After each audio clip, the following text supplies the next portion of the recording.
For decades, he was only a whisper, a shadow in the night. He moved silently through quiet California neighborhoods, slipping past locked doors and vanishing without a trace. Police had evidence, survivors had memories, but no one had a name. He was called many things.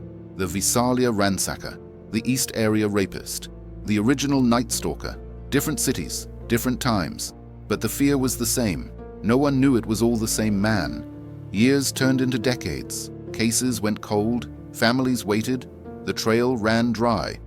But then, a single drop of DNA stored for over 40 years sparked a breakthrough no one saw coming. Not through fingerprints, not through confessions, but through family trees and forgotten relatives. And when the truth emerged, it shocked everyone, because the man behind this dark legacy wasn't hiding in the shadows anymore. He was living in plain sight, as a neighbor, a husband, and even a former police officer. This is the story of how science, patience, and a relentless search for justice brought one of America's most chilling mysteries to an end. And it all began with DNA. Long before anyone called him the Golden State Killer, he was already feared under other names. In the small town of Visalia, he was known only as the ransacker, creeping into homes to steal personal items not for money, but for control. Then, in Sacramento, another figure emerged, the East Area rapist. He wore a ski mask. He carried a flashlight. He watched his victims for days, learning their routines. Police were baffled by how calm, how calculated he was. Later, in Southern California, a new nightmare began, this time far more violent. They called him the original Night Stalker. He struck silently, left no fingerprints, and disappeared like smoke. What no one realized back then was that all of these terrifying names belonged to the same man, a phantom who evolved, shifted regions, and changed his tactics as the years went on. With each new identity, he became harder to track. Separate jurisdictions investigated separate cases, never connecting the dots. By the time anyone saw the pattern, he was gone. The mystery deepened, the files piled up, and his crimes faded into legend. But DNA, buried in storage, had not forgotten him. And then, just like that, he vanished. After years of terrorizing California communities, the attacks suddenly stopped in 1986. No one knew why. Did he leave the state? Was he arrested for something else? Or had he simply decided to disappear? Detectives held on to what little they had: old evidence, cold files, and the fading hope of catching a ghost. Some investigators retired. Victims grew older. The case that once dominated headlines became a haunting memory in law enforcement circles. But for the families left behind, the silence wasn't peaceful. It was heavy. It meant the person responsible was still out there, unpunished, unnamed. Some victims believed he had died. Others feared he was living among them. But no one had proof. In the years that followed, forensic technology evolved. Old DNA samples were carefully preserved, stored away in hopes that science might one day catch up. For a long time, that hope seemed distant, but quietly behind the scenes, a new tool was emerging, something that would soon breathe life into the coldest of cases. That tool was genetic genealogy. By 2018, the case had grown colder than ever, but science was heating up. A team of investigators had a bold idea. What if they could use a public genealogy website to search for family members of the suspect? Not a direct hit, but a distant relative. Someone who shared DNA with the man they were chasing. They uploaded the old crime scene DNA into GED Match, a site where everyday people upload their genetic profiles to build family trees. And within weeks, they had something, a match. Not to the suspect, but to a distant cousin. From there, investigators began building a family tree backwards, going through generations, marriage records, and obituaries. Thousands of names, dozens of branches.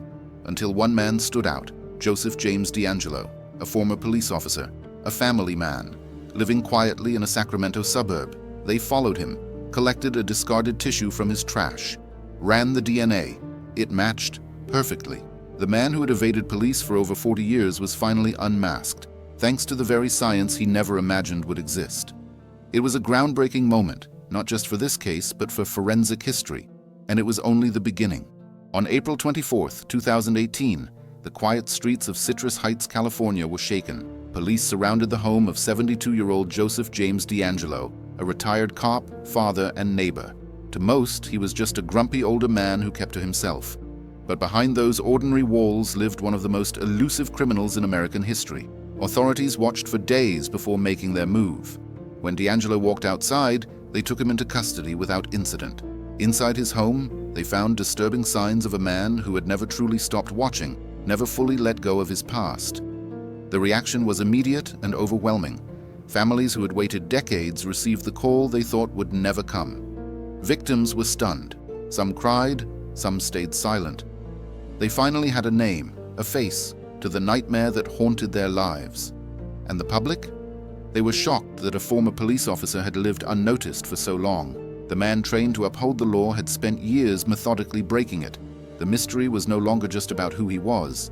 Now the question was, why? In 2020, Joseph DeAngelo stood in court, frail, quiet, and shackled. He was no longer the figure who once terrorized entire communities, but the damage he caused echoed loudly in that courtroom. To avoid the death penalty, DeAngelo pleaded guilty to 13 counts of murder and 13 related kidnapping charges, admitting responsibility for dozens more attacks.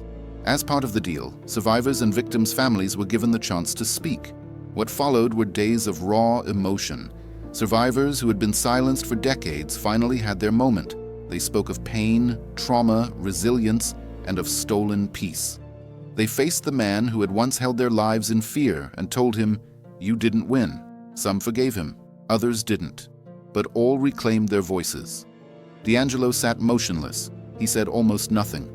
In August of that year, he was sentenced to multiple life terms without parole, ensuring he would die in prison. For the families, it wasn't about revenge, it was about recognition. After decades of darkness, their stories had been validated. Justice, even delayed, had arrived, and it marked a turning point in the power of DNA to rewrite the ending of the coldest cases. For over 40 years, the Golden State Killer remained a mystery, one of the most chilling in American history. He changed names, locations, and methods, slipping through cracks in a system that didn't yet have the tools to catch him. But while memories faded and files gathered dust, DNA quietly held the truth.